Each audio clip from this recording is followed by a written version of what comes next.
Welcome back to another episode of the In Between Podcast. I'm your host, Elizabeth Cheney. I hope you all are doing fabulous, as always. I have a very, very special guest that I'm very excited about. We are friends. We are podcast buddies. Behind his back, I call him my podcast mentor. Not sure if you know that yet, but there we go. But I have Noah Daniels. And for those who don't know, maybe you've been living under a rock, but I co-host and I've been a guest on the Real Hauntings Podcast. And this is Noah's podcast. So I said, Noah, you're the OG podcaster. I need you to come, spread your light, spread your wisdom, your truth, your coolness, your spookiness on the In-Between. So welcome to the In-Between, Noah. Yeah. Hey, Liz. Super happy to be here. It was, probably, I guess, more than a couple months now since we met each other. It really is. Yeah. Our mutual friend, Kat, who is one of my co-hosts on the Real Hauntings podcast, brought you on as a guest.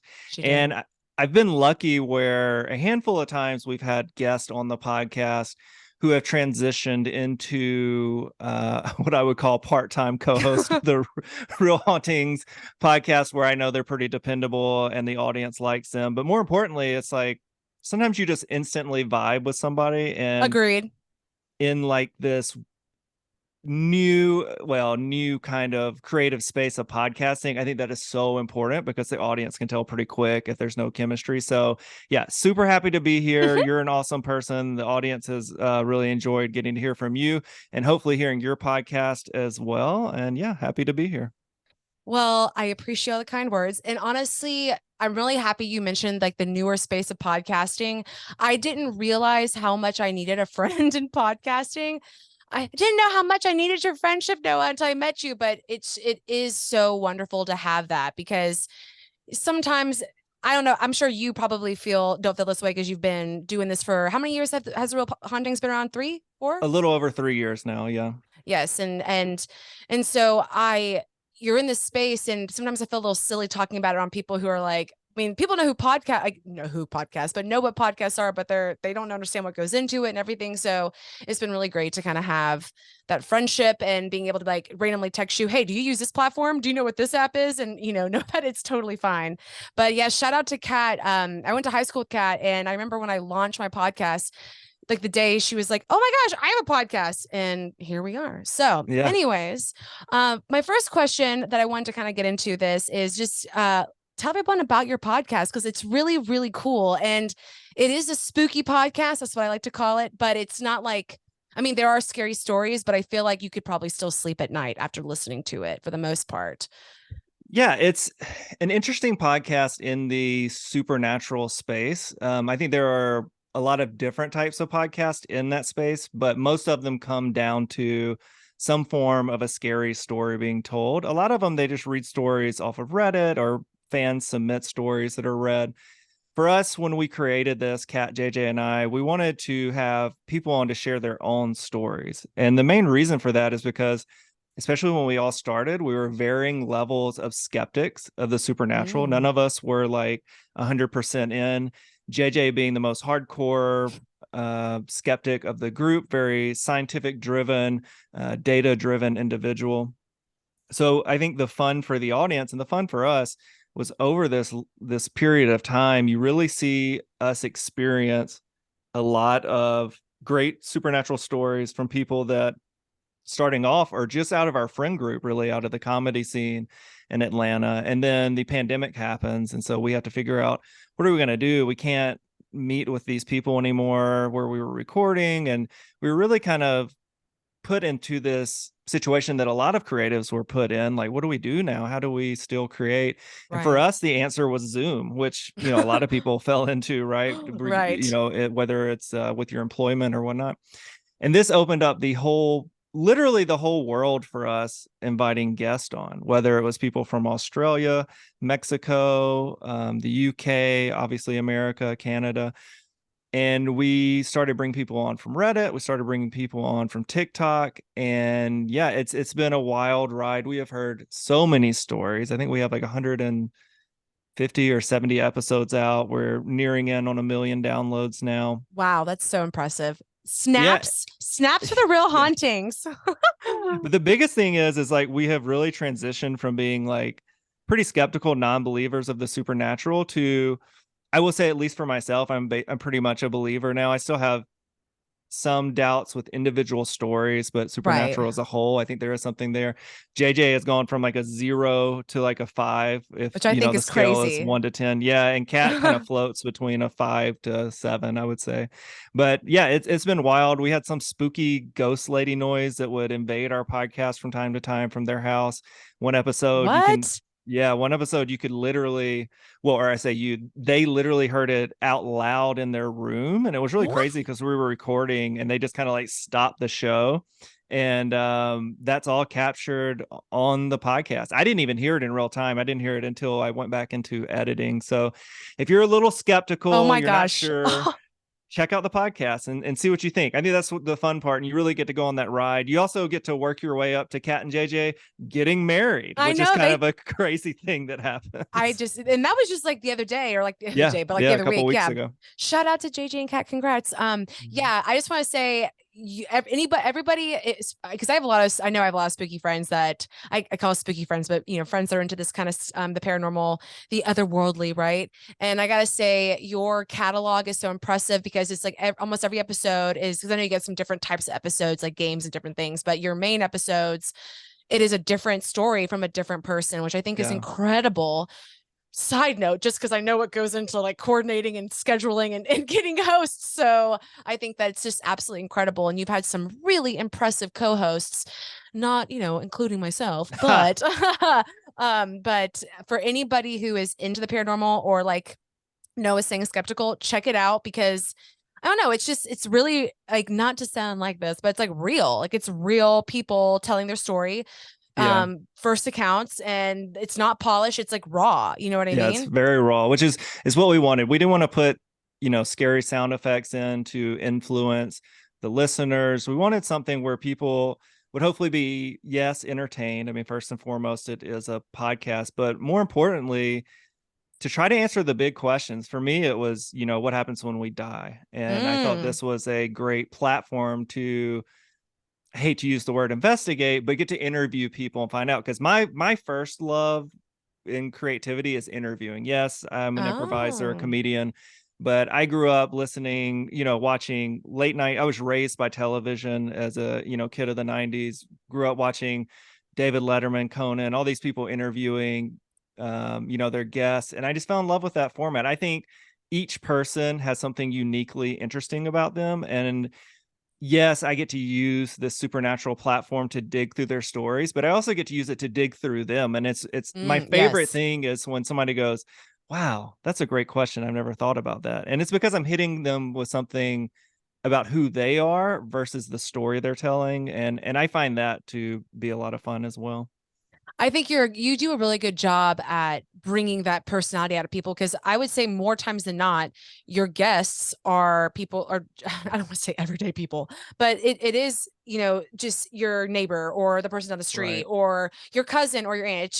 It could be anybody, which Yeah. you're a little it could be uncomfortable to talk into a mic, you know what I mean? And share your story, especially sometimes they're very traumatic stories. Yeah. Listen to the Real Hauntings to find out what I'm talking about. So I think you do a really good job at not just like managing the conversation for nerves, but also somebody who's more novice. So that definitely speaks to your ability to podcast and be an interviewer. So you are really into interviewing. Have you always wanted to do like I guess my question is, how did you get into podcasting? I didn't know that was your background. Yeah. So I went through a lot of growth, probably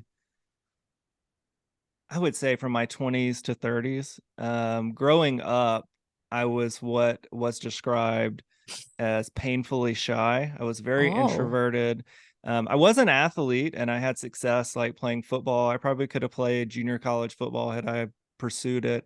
But that, as much as I enjoyed the, camaraderie and friendship that came along with sports, it never really felt like truly my space. I mm, had like those jock friends and stuff, but the people I found the most interesting and the most enjoyment from being around in high school were kind of the outsiders. yeah. And that was where I felt like I fit in the most, but I never pursued that because I was kind of stuck in this other crowd to appease, my family and whoever, and to play sports and whatnot. But I'm also from like the deep South, so that's just kind of what Yeah. is expected to you. And you don't necessarily grow up knowing that there are other opportunities for happiness and fulfillment when you're in a town of 15,000 people and there's like Yeah. one way to do everything, right? So Agreed. I was also like pretty overweight then, which it was okay because I was playing football. I was a Right. lineman, but I'm like 6'2". I was like 300 pounds. Oh, And geez. then I lost about 60 pounds and went to college and then like packed it back on while I was in college. Um, and I, full disclosure, I was in a fraternity, which I don't think Hey. I would do now, but it did help kind of get me out of my shell a little Yeah, bit, I was right? To gonna. kind of start that process. And because I came from a sports world, I was able to get into quote unquote one of the better ones. And Oh, then good. I started dating this lady that, she was, let's see, I think Nicole was a year younger than me. And she was way more liberal, like super cool chick. And we had a really good relationship, and it lasted like almost all of college, which was great. And then that started to open my mind up, seeing that like, hey, you can be creative, you can do these things to have these other outlets, which was kind of cool. But I still was ultimately in my shell. And then Yeah. when our relationship ended, I rebounded into a marriage with somebody that I had liked when I was younger, but we were not meant for each other in any way, shape, or form. She was actually the one who coined the phrase that I was painfully shy as a child. Um, and towards the end of that, and this is going to get more into like, I guess, the personal space of who I am, but I kind of started to get things together, at least physically. I lost about 115 pounds and got in shape and kind of discovered boxing, working out, which was fun. And then one day she told me, hey, I'm not attracted to you anymore, which I don't know anybody who's ever been Okay. through like a major weight loss journey before. It's a great way to dive into body dysmorphia if About to that's something say, you want yeah, to. just unveil all your insecurities, even ones you didn't realize Yeah. you had. Yeah. Right. And it turned out that what she actually meant is that she was a lesbian. And I didn't know that at the time. But I had suspicions because we'd been together for about 4 years I and did we had not not, see that coming, just FYI. yeah. And we had not slept together for about a year of our marriage, I think, at the end. And Oh, just through her friend group and stuff, like there were clues there. But you don't want to sound like an egotistical guy being like, well, the reason my wife doesn't like me is because she likes women or whatever. So it really wasn't confirmed for me until this past year. really? And that was a while ago. I remarried, and my wife and I have been together for a while. So So it anyway, sounds like you kind of had like not an identity crisis by any right. means, but painfully shy. We'll keep with that terminology here. Yeah. It's almost like you weren't sure of who you were, and it's like you weren't in a space where you felt comfortable to explore that. Not only not sure of who I was, I didn't even allow myself to ask what makes me happy. I spent a lot of my time walking on eggshells trying to make everybody else happy, Oh, and just didn't set any room aside for myself because I just thought that's what you did. I just right. thought you marched through life. Your whole point of life was to get married, have a family, and off you Yep. went. I remember those thoughts in kindergarten, like literally Yeah, thinking I'm gonna graduate college, then get married, then have two kids, and I'll be 27. actually, absolutely. LOL. And like being from Mississippi, I thought you had to know who you were going to marry by the time you graduated college, or you were a loser. Like that's kind Really? of the Wow. mentality. And then moving to Atlanta, I realized that's not the case. It's Yeah, about like, to say, I thought Georgia was Southern. Geez, that's yeah. pretty Southern. And so really what happened is my wife now really opened my eyes to, she's really smart, she had accomplished a lot at a young age, and it made me realize like, hey, you can kind of go after these things you want, and you don't have to always be so afraid of taking steps. So for me, I really wanted to do stand-up comedy. I've always had a propensity to, make people laugh, be a funny person in a friend group, but I never saw it go past that. But I've always loved stand-up. And then that's what got me into podcasting. I started Okay. listening to comedians podcasts, and they Okay. really started to hone in on these long form interviews that could go from like an hour plus, right? So she convinced me to start doing improv because then I would get comfortable on stage, and then to do stand up if I thought that was something I wanted to do. So that's exactly what I did. I did stand up for a little while, but I realized to be great at that, you really got to dedicate yourself to it. Yeah. And then I found the camaraderie of improv to be a lot of fun. Ended up being casted at a theater here. And then that's how I met Kat and JJ. Yeah. And I wanted to do something. We weren't on the same team, but I knew I wanted to do something with them. Okay. And I really love the idea of doing a podcast because I had invested so much time in enjoying that medium. And I think for anybody out there who's trying to maybe take a different path in life for enrichment and like maybe wants to work for themselves, take a look around your own activities. What are those activities in your life that you go to for your escapism, for your Mm. enjoyment, that maybe aren't just, like watching TV or watching TikTok or whatever. Maybe like bigger things that you find fulfillment of, maybe even watching other people be fulfilled by those things. And you go, well, I can never do that. Well, for me, that was podcasting. And so I knew JJ was just a skeptic in general. I knew I had a ghost story from when I was a kid.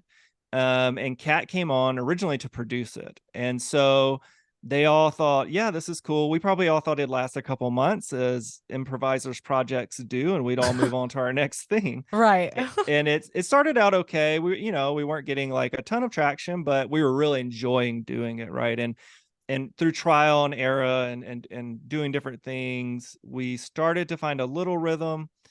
And then the pandemic came, and I mentioned before, and we had this one guest on from TikTok who was having a moment. She was portraying all these supernatural activities taking place in her home, where drawers were opening, Oh, cabinets geez. were opening, purses were flying off of tables, etc.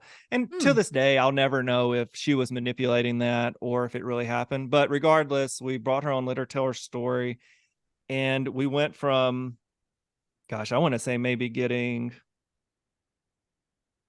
100, well, maybe about 300 to 600 downloads a month to 5,000 a month, Oh my like goodness. after that one guest. And then we were able to, and maybe that's an exaggeration. Let's say like 2,000. That feels a little extreme. And it's probably somewhere in the middle, right? Yeah, and we were able to hold on to those listeners, and people were writing positive reviews and stuff. And so we realized, like, hey, this thing we've got going on is kind of bigger than us. Let's go. Let's see where we can take this. And the reason I have on, like guest co-hosts and stuff, is because I love collaborating with people. But I also know that I don't want Kat and JJ to ever really get like burnt out of doing this. So I want to Yeah. provide them with enough creative space to do whatever else they want, and this always be a home for them. But yeah, things just continue to grow, continue to bring on guests, from people that were on Ink Master to other reality Love is Blind, like random reality TV shows, to mega influencers that have 5 million followers on TikTok. But in reality, the guests that our fans love the most are people like you and me. Just, Us regular um, people. But no, I yeah, I know mean, what you that's mean.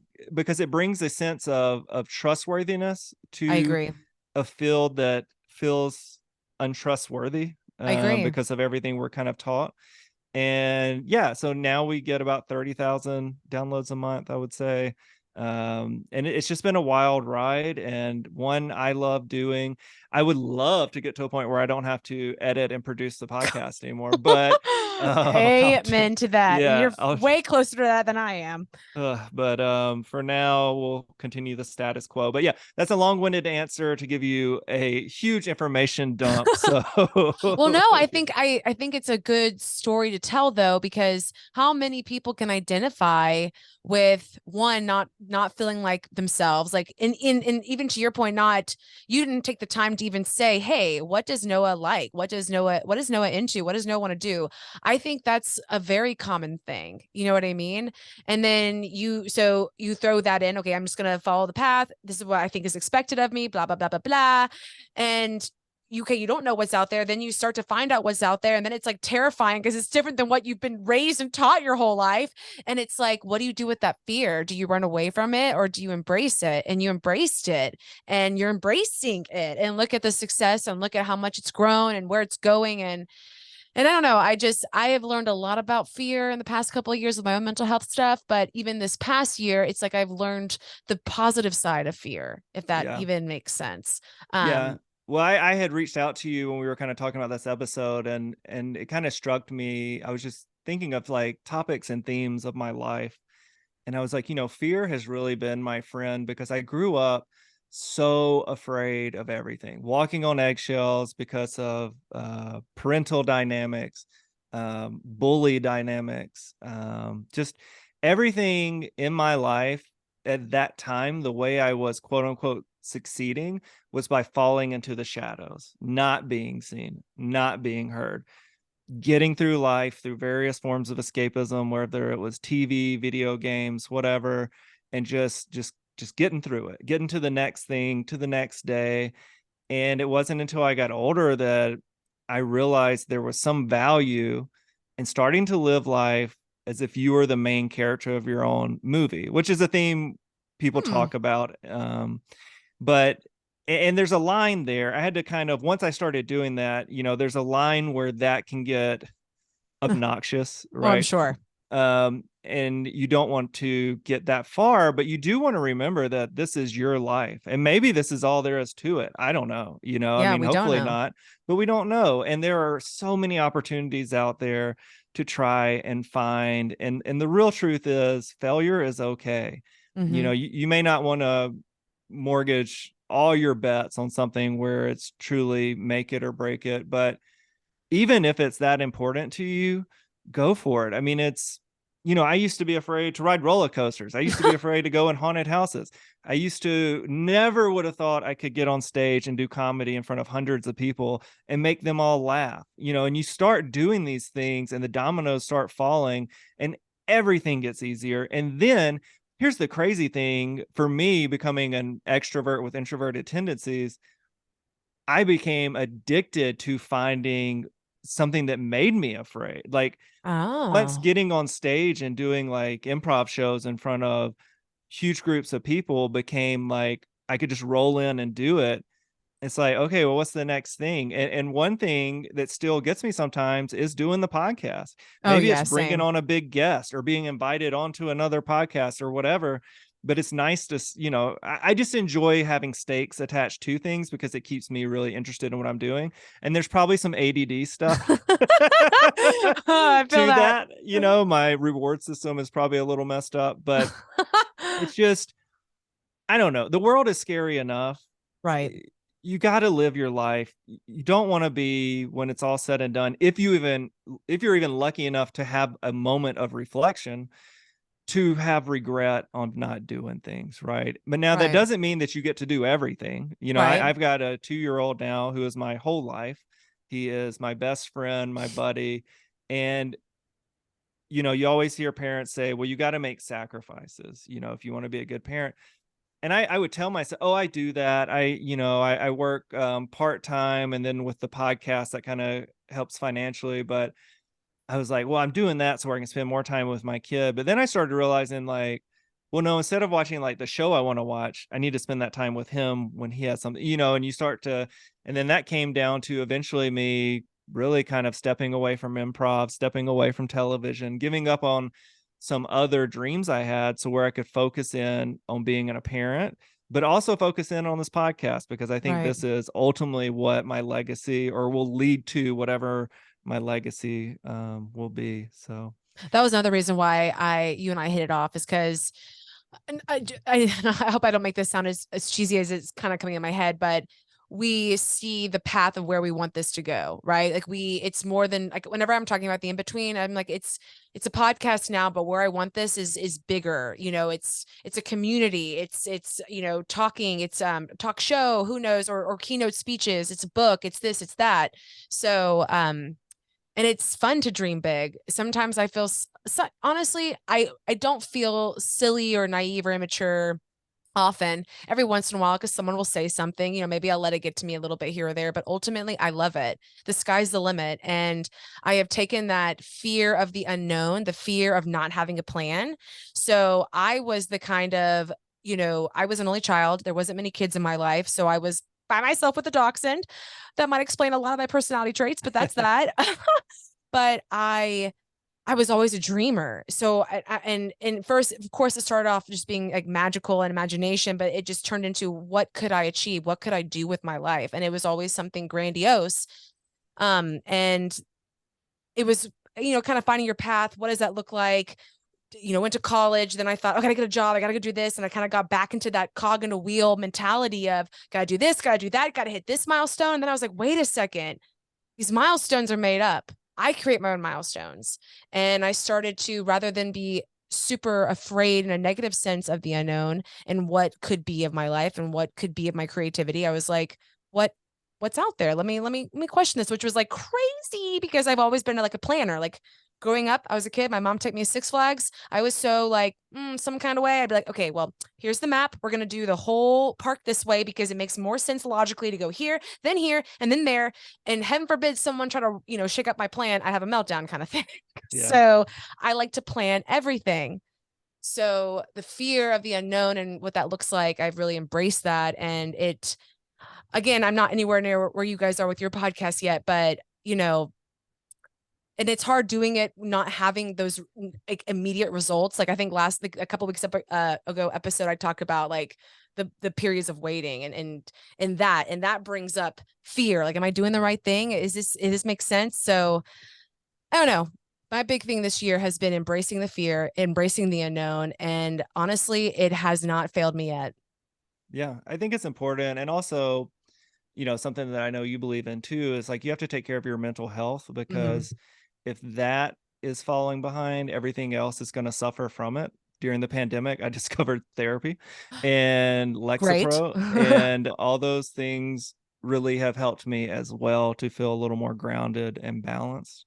But yeah, I think one big thing, and you touched on this, is always asking yourself, like, what is my purpose of doing this? What are my bigger goals? And knowing it's okay to think about those big goals and put them out in the world, even to like, talk about them on your podcast and whatnot. One, you never know who's going to hear it. Right. You never know who can help you moving forward. But also, I think it's just important for, and I say you, I don't necessarily mean you, but like you, the listener, to believe in yourself that things can become a possibility, because they're going to happen to somebody. Right. And even if they don't happen, at least go on the journey, and odds are you're going to be better for it regardless. I was about to And say exactly. Like even if chances are it's not where you thought you're going to end up, you are going to end up in a great place that's perfect for you. Pursue those interests, pursue those dreams, really. Don't hold yourself back, even if it seems like no one else around you has the same idea. There's nobody in my circle, at least before I met you, that even like thought about starting a podcast. Oh, that's cool. Like whatever. And it's unnerving. You know what I mean? So embrace the grandiose, embrace the ambition, and embrace, I think I said embrace, embrace the in grace. I think I made up a new word there. Um, I pledge embrace your, allegiance. I pledge, just find that inner theater kid and go after it, be obnoxious in that sense. Yeah, I think probably the thing that I struggle with the most is that I want to feel some purpose of being validated by breaking through the zeitgeist of like the podcast community, entertainment, whatever. And I've sniffed that a couple of times. I mean, look, I'm very happy with the success we've had on the podcast, but especially with like TV stuff and things like that, I had a potential opportunity right before the pandemic, or I'm sorry, it was when the pandemic had kind of initially started and everybody thought it'd last a couple months, like maybe 4 months. I had an opportunity to potentially work for the Food Network on a barbecue show. And it was Oh. to the point where the producer or the casting producer and I were like texting each other like baby pictures, Oh, like wow. Okay. things had gone really well and it seemed like I was going to get it. And then summer was canceled Yeah. and the show was never made, so, and I tell that story to say, yeah, there are unicorns that can start something and just shoot right to the top. But for most of us, it takes a lot of hard work, and you have to know there are going to be stumbles along the way.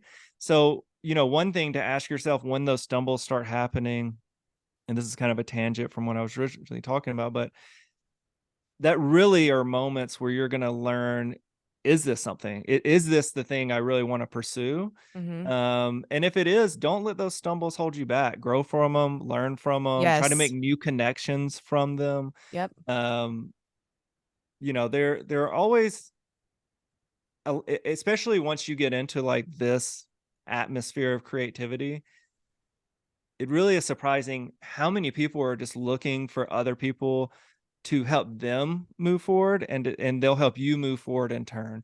So that's another big thing, and I think this goes for any kind of job or anything. Is just, who can I help and who can help me? And then can I work Yes. together with those people to further whatever my goal is? And I do consider myself a bit of a Slytherin, and I'm realizing that sounds like a very Slytherin-esque methodology, but I'm not saying you have to be a jerk and like sly about it. I mean, you can be upfront about, I mean, It's networking, yeah, in a sense. exactly.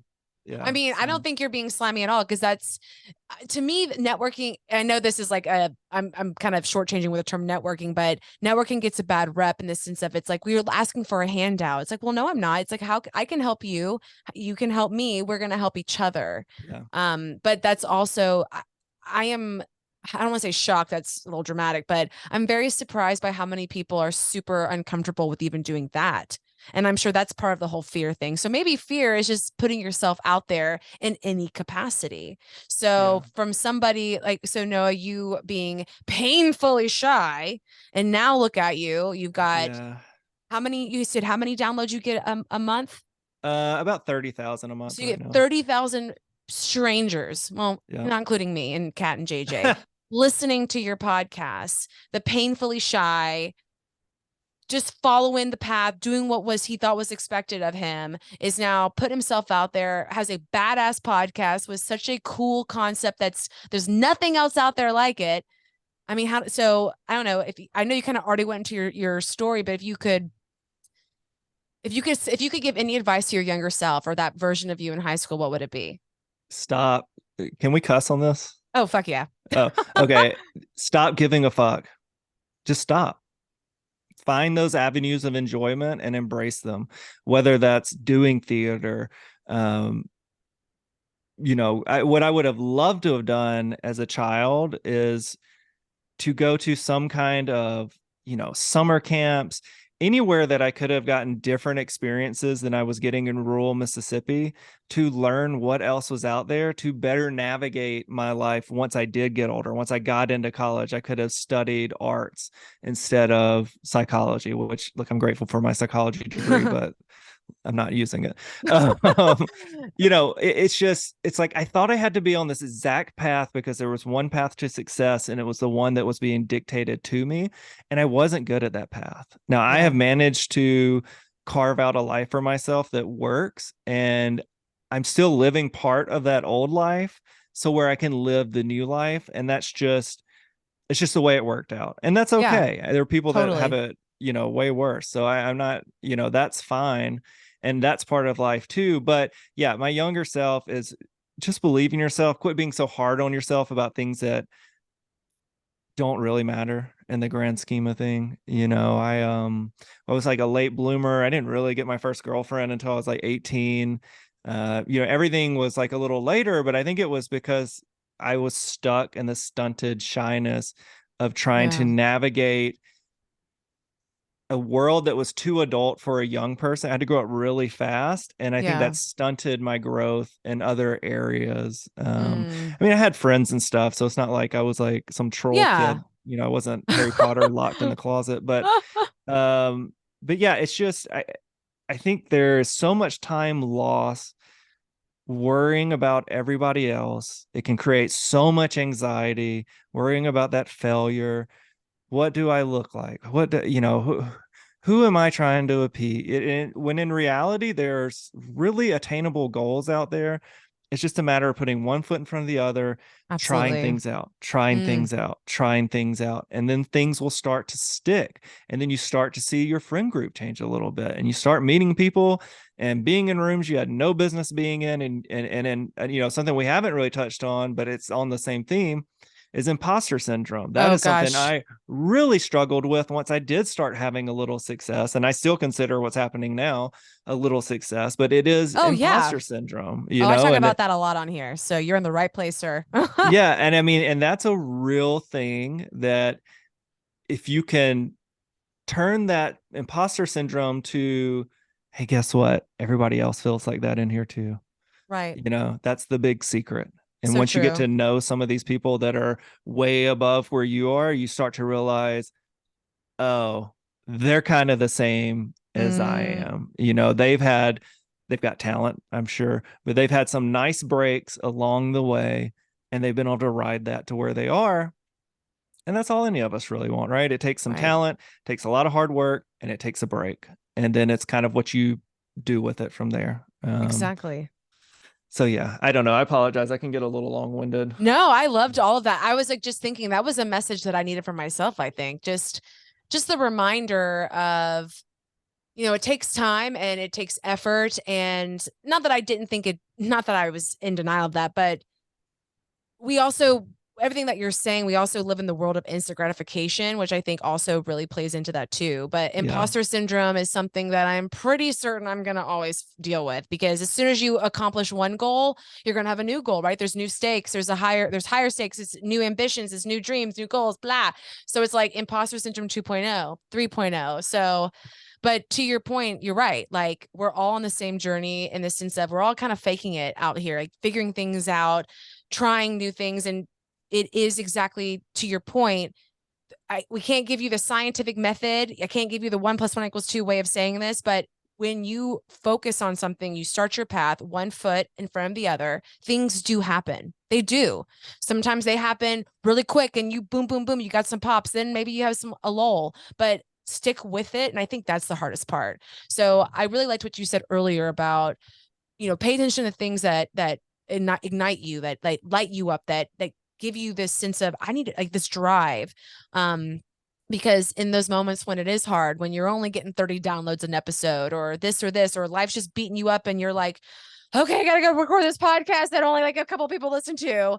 It's hard, but because that passion's there and ultimately the dream is there, and where I want to go, it's what gets me up and each day kind of thing. Yeah, But no, for sure. it helps push you. So I don't know, as much as I talk about mental health and this or being overwhelmed, having this podcast as my creative outlet, I didn't realize how much I needed that. So I also feel like everyone needs a creative outlet. And, maybe it's take this episode for you to question maybe what does that look like? You know? Yeah. And you know, I think you're very much on the right path. I have, like I said, co-hosted with a lot of people and I love them all, but some people are just better at it than others. And so it's always a delight to have you on and even see you take the I was gonna say the stick. I don't know. Do people say that? Take the wheel and Talking drive, stick. yeah, and drive the podcast because you've got a natural intuition into interviewing and curiosity, which is a lot of fun too. And I think being curious, that's one thing that I've always had is a big curiosity with life. You know, Yeah. why?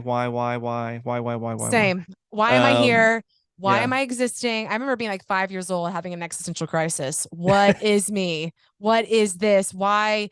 Who am I? Yeah, I remember that. I actually was just talking about it to my husband the other day, and he's like, "Liz, I think everybody feels that." I was like, "Really? You have an I don't existential know, crisis man. at 5 years Yeah, old? Maybe it's we like you all don't. just were." You seem pretty calm, sir. Yeah, I'm Yeah, over here. Oh. it's um, yeah, I don't know. I mean, there's a lot of joy to be pulled out of life, but it's just, I have always had this belief, and I mean, this is a little more morbid, but even if you're lucky enough to live 100 years, and let's say 85 to 90 of those are pretty great, I still think that's a pretty short life. Oh yeah, Uh, it's a blip. and and you know, there are a lot of people that feel the other way, and bless them because that must be a much more comfortable mental place to be. Because I would love to get a lot of do-overs and really see how far I can push this thing, but I'm where I am. I'm learning to be satisfied with the good things that have happened. That's a hard thing for me, but I also think that's a reason that I have found success in some avenues, because it is really hard for me to be satisfied with accomplishments. But yeah, I mean, the biggest thing is just, you know, fuck what everybody else says. Do the Yeah. thing you've got to do. Now, don't hurt other people and No, what you have to don't. do. We're not But condoning that. yeah, but be productive. And we live in a time, and we have for a while, where you can pretty much find out how to do anything you want to do. Yeah. It's a matter of sitting down and taking in that information, which is somebody that has ADD, I find really hard sometimes, which it's like you, maybe it helps me a Yes. lot more when I can find somebody who's doing the thing and then be willing to say, okay, do these 5 things, and it'll make your life a lot easier. Yes, I need that's what you have done for me in so like in such like a huge capacity. I'm one of those people with my ADD that I have to make my to-do list like every day. And I will tell you most of the time it's the same thing from the day before because I don't know, I just can't focus to save my life. But in terms of like the podcast, it being like my baby, right? And where I want to go and grow, you'd think I would be eat, sleep, breathing, shitting everything this podcast, but I can't because No, ADD. It's too yeah, much. it's not the way it works. And for me, I find comfort in the chaos. And I think a lot of Yes. comedians do. Um, Even when I start to get comfortable, I just create more chaos. Now that has really tamed down the older I've gotten, but it's still a part of my DNA. So it's like that's something I think else that is really important is really getting to know yourself. Ask Yes. yourself the hard questions, even the ones you don't want to answer, because guess what? You're the only one that's hearing those questions. And Absolutely. I will say a hard truth is, and you may discover this through therapy or self work or whatever, I guess that's kind of the same thing. You may start to get the answer to those questions. You may start to even know why you do the things you do that impact you negatively. And guess what? That still doesn't fix everything. And you may still do those negative things, but at least you know why. And hopefully over time, you can make those more productive parts of your life.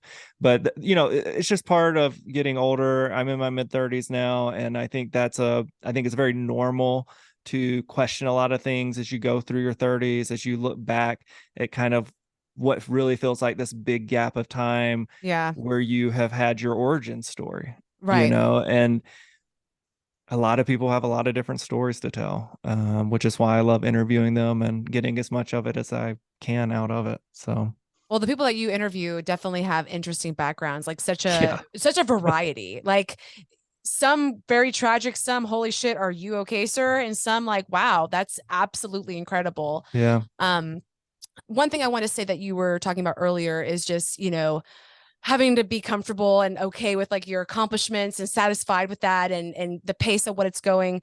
But I mean, the growth journey you were on, I think is so impressive. And sure, it would have been nice if it happened 10 years ago or 20 years ago, but it's what led you to who you are right in this moment. And you're pretty freaking awesome. And the success shows. So, maybe it's you wish this could have maybe you wish you were somewhere in a different place sooner in your life, but I also feel like you are going to be more rewarded and see more success now because you've done the self-work. And I just think self-work is so important. So I'm really glad that you talked about even your own frustrations, but also highlighted that because I talk about that a lot. Self-love, self-worth. If you don't love yourself, things are going to be a lot harder for you because yeah, loving yourself is what allows you to forgive yourself. Like you were saying, like you go to therapy, you learn these things, you learn how your behaviors work, what triggers it, what's this. And guess what? You're still going to spiral sometimes. You're still yep, going to negative self-talk. You're still going to be an asshole to yourself sometimes. But you bounce back quicker. You recognize it easier. You emotionally regulate quicker. You get back to ground zero versus, 1,000 feet in the air. So yeah, I really appreciate your insight. It was cool to get a different side of you in this sense of, just the vulnerability and your origin story, as you said, as you so epically said. So I appreciate that because I think this was a really good conversation of, hey, you can always change. You can always grow. If you're not happy with who you are, if you think there's more out there, start questioning it and pursue that path. So But Yeah. I do have a request for you. Okay. Because you're such a spooky guy and you have such a spooky podcast, I feel like I'd be giving my listeners a disservice if you didn't share. I don't know if you have any, if you want to share your personal, like the one that made you start the Real Hauntings. I don't know if you have any recent stories. Do you feel like somebody's following you now that you've done 150 something episodes? Yeah. So of course, there are a lot of stories to share from the podcast, from people that have been on. Up until recently, I had only had one experience that I'm still not sure if I know I have the memory. I know there are other people that have the memory, so I guess somewhat logically it must have happened. But I'll give you a very short version of that story because I want to jump into what happened over Halloween in Vegas. Oh But gosh. but basically, the short version of that story is, at my friend's house. I was 12. We played hide and go seek with him and his sister, Oh and gosh. her friend that were a couple years younger than us, like maybe a year or two younger than us. And the version we played, you turned off all the lights in one room. Person was it. They tried to find the people that were hiding, and you could kind of jump out and scare them. What, we're Oh kids. God. And so My I was, nightmare. yeah. So I was it. I came in and I saw one of them run across the room, kind of like, once your eyes adjust at dark, you Yeah, can kind of see a little better. absolutely. And so I was going to be a jerk and I went, aha, and like was going to hit him with my arm to like tag them or whatever. And my arm went right through them. And their quote quotation marks turned their head around and looked at me, and it looked like a Jawa from Star Wars with little reflective eyes. We all screamed, we all ran out of the Ah, room, turned ah. off all the lights in the other room, and never talked about it again. Fast forward 15, 20 years, I asked my friend about it. He was like, yeah, I think about it all the time. I talk about it with my sister all the time. Oh So my God. that was kind of that's the first episode of Real Hauntings, Real Ghost Stories. Okay. But Never played hide and seek again. Got it. yeah, but so I say that to say that a couple weekends ago, my wife and I went to Vegas for the When We Were Young Music Fest. Oh, that was epic, I bet. It was a lot of fun, and we went to the one that was over Halloween weekend. So we got there Thursday. That Thursday night, we went to Fremont, had a lot of fun. That Friday night, we went to the Palms to a Halloween party. It was 80s and 90s theme costume party. We both dressed up as Beetlejuice, killer Oh, costumes. nice. We love cosplaying, so we did like the paint on our face, everything.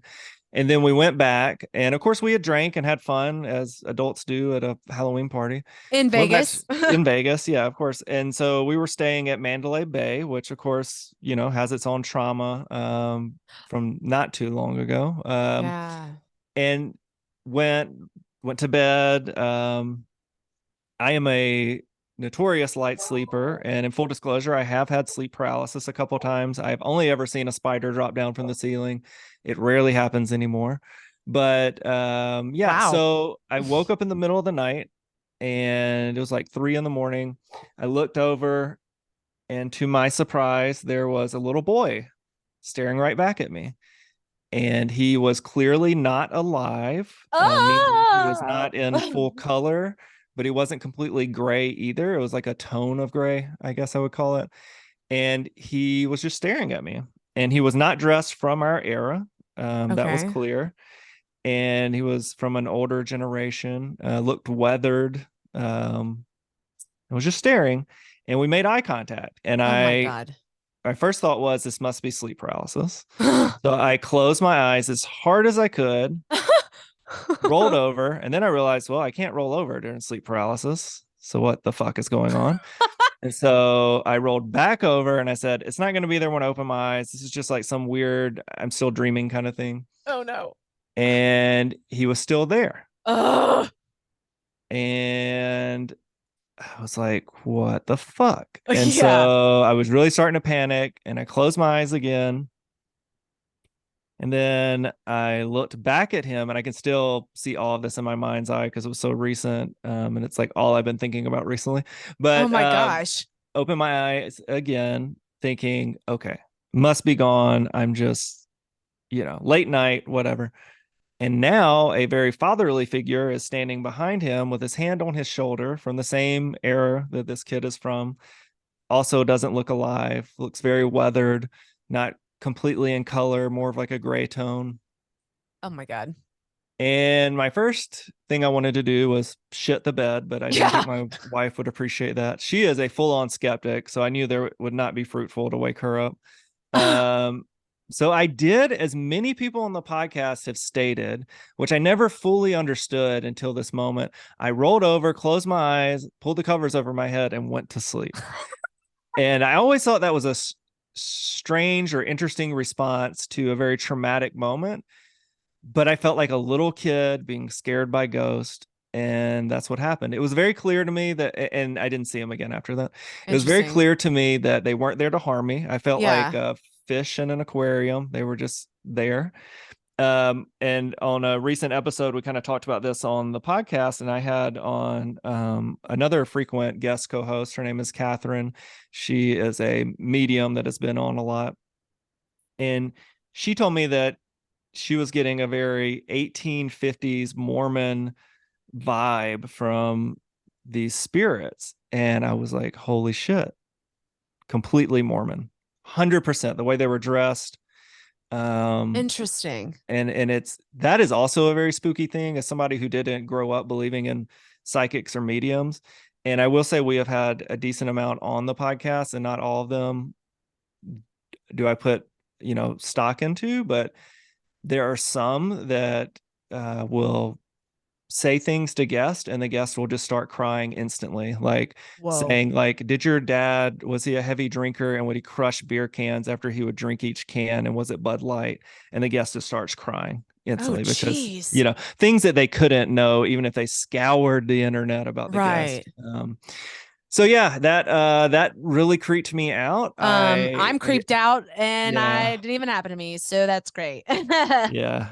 And I keep seeing it in my head, and I don't know what to do with that.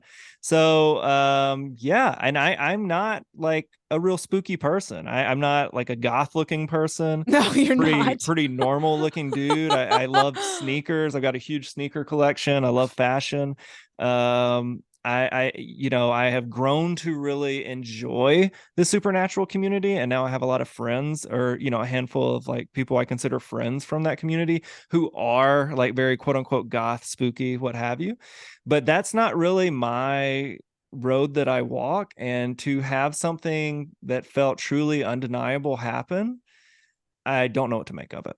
So yeah, Yeah. if you enjoyed that story, tune into more Real Hauntings, I was Real about to Ghost Stories. say, Noah, on that note, I mean, I'm hanging by a thread. I'm sure everyone Yeah. else is. So where can everyone find you? Where can they listen? Sure. So you've heard us refer to the podcast as Real Hauntings. That is the name of the podcast. For search purposes, the full name is Real Hauntings, Real Ghost Stories, because when we first started the podcast, to help trick the SEO and the search engines and whatnot, I needed something to give us an edge over other ghost podcasts. So we kept that in, but you found the right podcast when you see the little ghost wearing headphones with a blue background.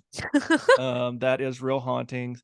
But pretty much you can just type Real Hauntings into any podcast search engine, and it should be, one of the first ones that pop up.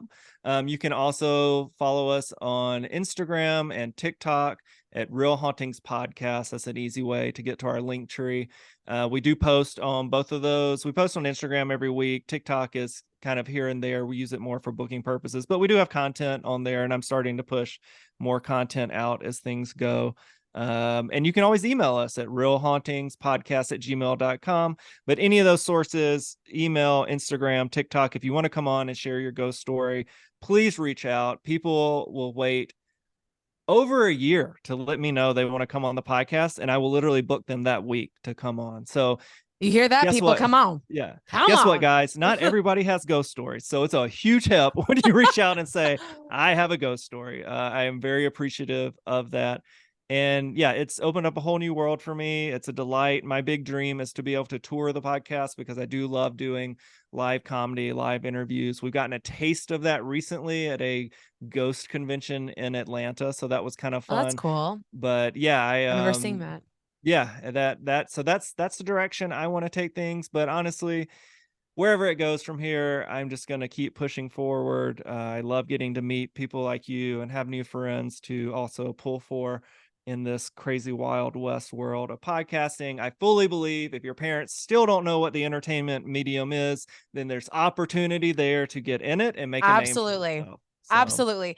Podcasting's so hard. Like I've read so many statistics that people give up like after 6 or 7 episodes. yes. So there you may see things that say there's a million podcasts, but guess what? How many active podcasts are Yep. there? So come on, join us. We need more friends. At least I Yep. do. No, I'll take them too, for sure. Oh, well, thank you so much for coming on, Noah. Would love to have you come back. I'm sure we can get into some very existential, deep life questions. For sure. Episode title, why? And we'll just go from there. Right. Enjoy that spiral.